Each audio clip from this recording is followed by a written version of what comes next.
Setelah sebelumnya saya sudah membahas Boruto to Blue Vortex chapter 31 versi spoiler yang saya terjemahkan sendiri, di mana ternyata masih ada beberapa kesalahan terjemahan dan juga ada beberapa halaman yang masih belum lengkap. Jadi kali ini demi menghindari kesalahpahaman cerita, saya akan bahas versi terjemahan resminya. Oke, tanpa lama-lama lagi kita langsung masuk saja ke pembahasannya. Let's go! I don't give a fuck what you say. Yeah, I'ma do shit my way. So you can go kick rocks, I'ma stack bricks up, build what I want to make. Yo, I got a lot of shit to say, so I'ma do this every day. I'll be writing things until I'm fucking buried in my grave. 6 feet deep under, but my body won't decay. Sampul halaman Boruto to Blue Vortex chapter 31 kali ini menampilkan Eida. Di sampul halaman itu ada sebuah catatan yang berbunyi, bunga yang indah mengundang serangga. Sementara judul dari Boruto to Blue Vortex chapter 31 adalah berisik. Di halaman pertama, ada sebuah catatan samping editor yang berbunyi, Kashin Koji yang membuat Inojin mengambil alih tubuh Kobu dengan Shintensin no Jutsu. Keputusan apa yang akan diambil Inojin? Chapter kali ini diawali dari akhir chapter sebelumnya, tepat sesaat sebelum Mamushi menyerang Kobu. Saat itu Mamushi berkata, bikin kesal saja, ayo kita habisi dia. Sementara Koji berkata kepada Inojin, selanjutnya biar mereka saja yang urus. Peranmu di sini sudah selesai. Lepaskan Shintensin no Jutsu supaya Kobu kembali ke tubuhnya. Inojin masih tidak sependapat di sini. Dia berkata, "Oh gila ya, dia ini hanya orang biasa." Koji berkata lagi, "Aku sudah bilang kan, Inojin, kita tidak punya waktu untuk membahas soal etika. Lepaskan jutsumu, lalu segeralah keluar dari tubuh Kobu. Seandainya Kobu tewas dan kau masih dalam tubuh itu, kau juga akan pergi bersamanya ke dunia sana. Karena seperti itulah cara kerja Shintensin no Jutsu." Inojin berkata, "Itu sih aku juga sudah tahu, aku tahu. Tapi..." Saat Inojin sedang bimbang, salah satu Mamushi langsung melesat ke arahnya. Koji berteriak, "Inojin, cepat lepaskan jutsumu." Alih-alih melepaskan jutsunya, Inojin justru menghindari serangan Mamushi itu. Dia pun terjatuh dan merasakan sakit. Inojin berkata, "Sial, tubuhku kaku sekali, jadi tidak leluasa untuk bergerak." Setelah itu Koji berkata lagi, "Tunggu apa lagi Inojin? Apa yang sedang kau lakukan?" Inojin berkata, "Berisik, kalau aku tidak mampu menyelamatkan orang dalam situasi seperti ini, sia-sia saja usahaku menjadi shinobi." Kemudian beralih ke Eida. Dia berkata, "Bagaimana nasib Inojin ya? Kapan sambungan komunikasinya akan terhubung lagi? Aku jadi tidak tahu perkembangan situasi di luar sana." Lalu Daimon berkata, "Kenapa tidak menggunakan Senrigan saja seperti biasanya?" Mendengar itu, Eida langsung mengingat momen saat Mamushi bisa melihatnya ketika dia menggunakan Senrigan. Di mana saat itu Mamushi berkata, "Kau melihatnya ya Eida?" Setelah mengingat itu, Eida berkata kepada Daimon, "Sebelum ini, aku sempat mencobanya, dan si kakek itu justru balik menatapku. Dia bisa melihatku. Sepertinya dia memiliki kemampuan untuk memperoleh informasi melalui perspektif orang lain." Daimon berkata, "Maksud kakak, kemampuan dia bukan hanya menggandakan diri." Eida berkata lagi, "Kalau aku mencoba mengintip dengan Senrigan, lokasi kita saat ini akan ketahuan olehnya. Kemungkinan besar, kesempatan itulah yang dia incar." Sementara itu di tempat lain, Sarada dan Delta masih memantau para Mamushi yang berkeliaran dan berbaur di tengah desa. Salah satu Mamushi di sana terlihat kesal karena mereka belum berhasil menemukan Eida. Dia berkata kepada Mamushi lainnya, "Oi, padahal kita sudah menampakkan diri terang-terangan begini. Apa kalian yakin wanita itu benar-benar ada di sini?" Mamushi lainnya berkata, "Jangan buru-buru. Kali saja dia mencoba mengintip kita. Kita bisa langsung tahu di mana dia berada." Mendengar itu, Mamushi sebelumnya langsung berteriak, "Itu yang kumaksud. Kita harus menunggu sampai kapan?" Setelah mengatakan itu, Mamushi itu dihajar oleh Mamushi lainnya hingga kepalanya hancur. Sarada dan Delta terkejut melihat kejadian itu. Penduduk yang ada di sana pun terlihat panik ketakutan. Sementara Mamushi yang menghajar tadi berkata, "Berisik sekali, dasar serangga sialan." Lalu ada Mamushi lainnya yang menyerang Mamushi tadi sambil berkata, "Apa yang kau lakukan bodoh?" Mamushi tadi bisa menghindarinya, tapi dia berteriak, "Berisik, kau sudah bosan hidup ya?" Melihat itu, Sarada dan Delta semakin terkejut dan keheranan. Delta berkata, "Mereka kenapa?" Lalu Sarada berkata, "Koordinasi mereka kacau sekali. Apakah ini karena kecerdasan mereka menurun?" Saat itu para Mamushi benar-benar saling serang, bahkan sampai membakar salah satunya. Para penduduk yang melihat itu langsung berlarian sambil berkata, "Ini berbahaya, ayo kabur."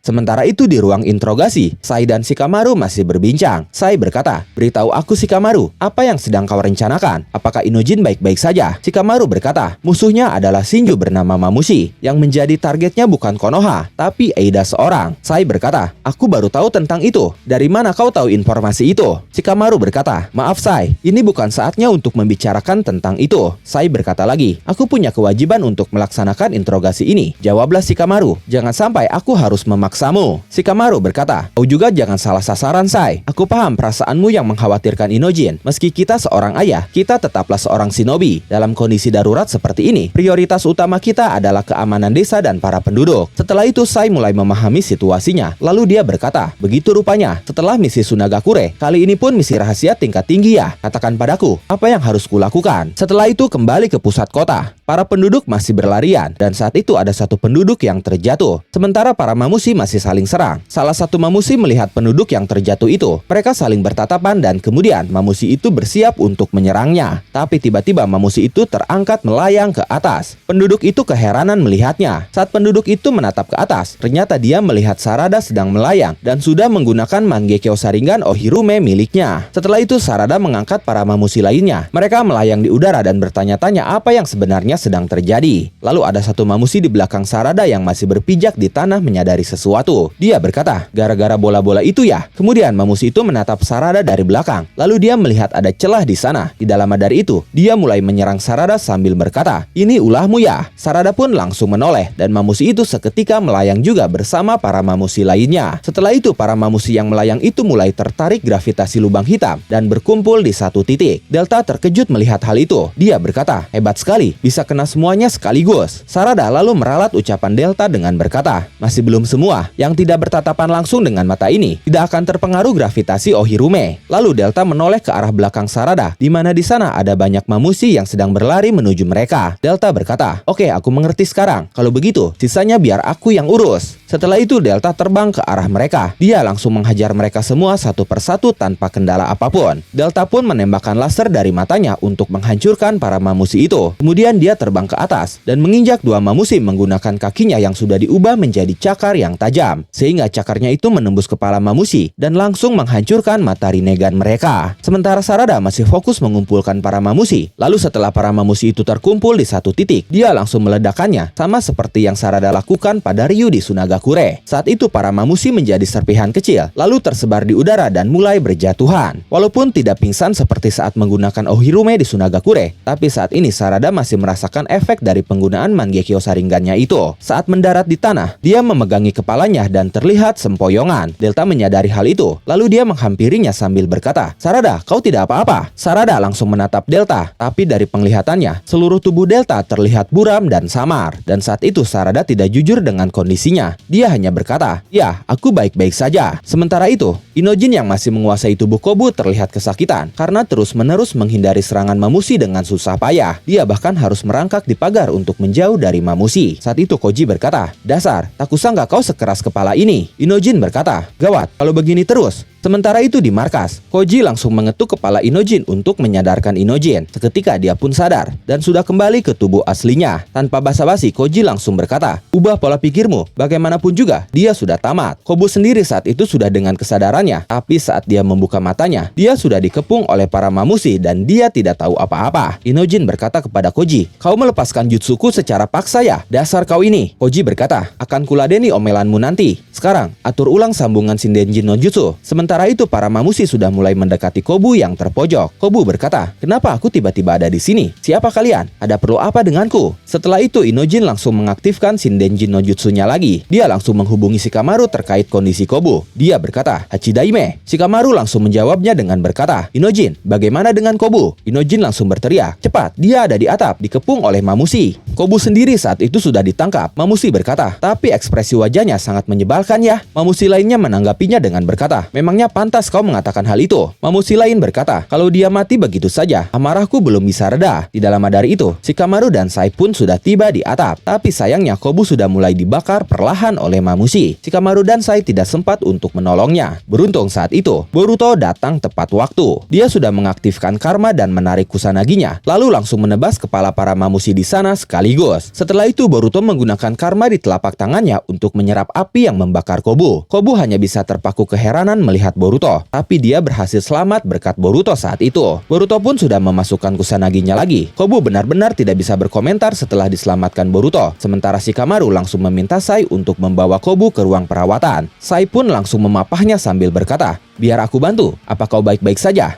Kobu masih kebingungan. Dia hanya berkata, "Apa yang sebenarnya terjadi?" Shikamaru berkata, "Yang tadi itu adalah Shinju. Seperti yang kau saksikan sendiri, mereka harus ditangani secepat mungkin. Jadi tolong biarkan aku kembali bekerja." Kobu berkata, "Ya, sudah lakukan sana. Tapi interogasi terhadapmu masih belum berakhir," narasi Shikamaru. "Dengar, jangan harap kau bisa menyembunyikan fakta selamanya. Setelah semuanya sudah jelas, negara api tidak akan segan-segan untuk mengambil tindakan yang sesuai. Mohon diingat hal itu." Setelah itu Kobu pun dibawa untuk dirawat. Kata Koji langsung melompat keluar dari tubuh Kobu sambil berkata, "Astaga." Lalu Boruto bertanya kepada Koji, "Apakah itu terjadi secara kebetulan? Atau kau sudah tahu aku akan menyelamatkan Kobu?" Koji menjawab, "Terlepas dari ini bisa menjawab pertanyaanmu atau tidak, menurut pendapat pribadiku, seharusnya pria itu mati saja." Boruto hanya terdiam mendengarnya. Setelah itu Shikamaru menghubungi semua timnya. Dia berkata, "Semuanya, tolong dengarkan aku. Sambungan Shindenjin no Jutsu milik Inojin sudah diaktifkan kembali. Apakah semuanya baik-baik saja?" Eida menjawab, "Shikamaru,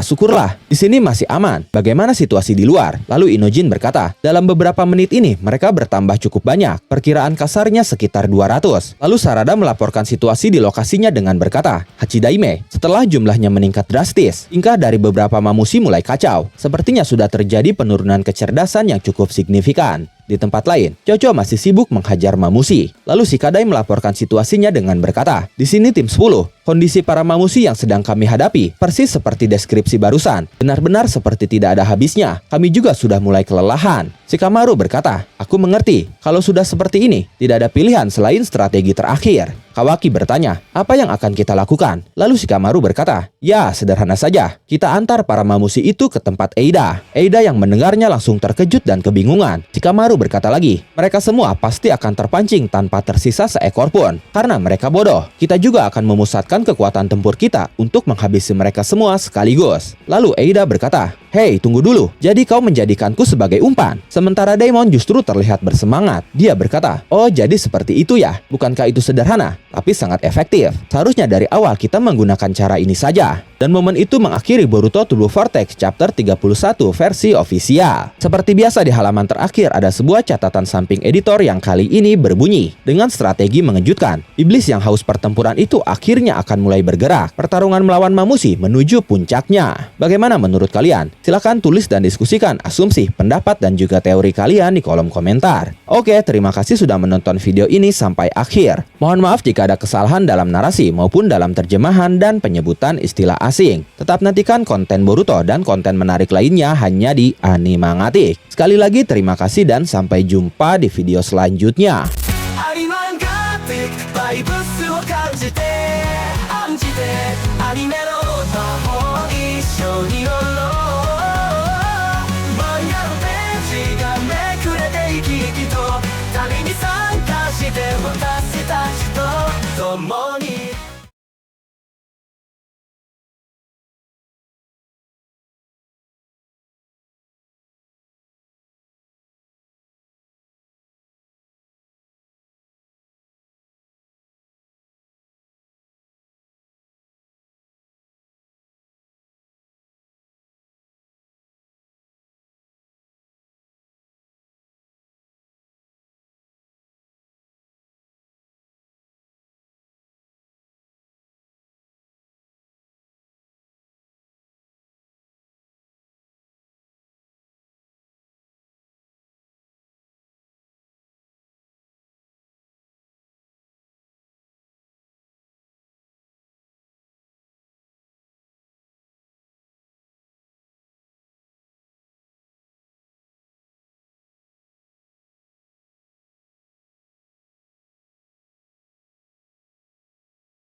Teman-temanmu khawatir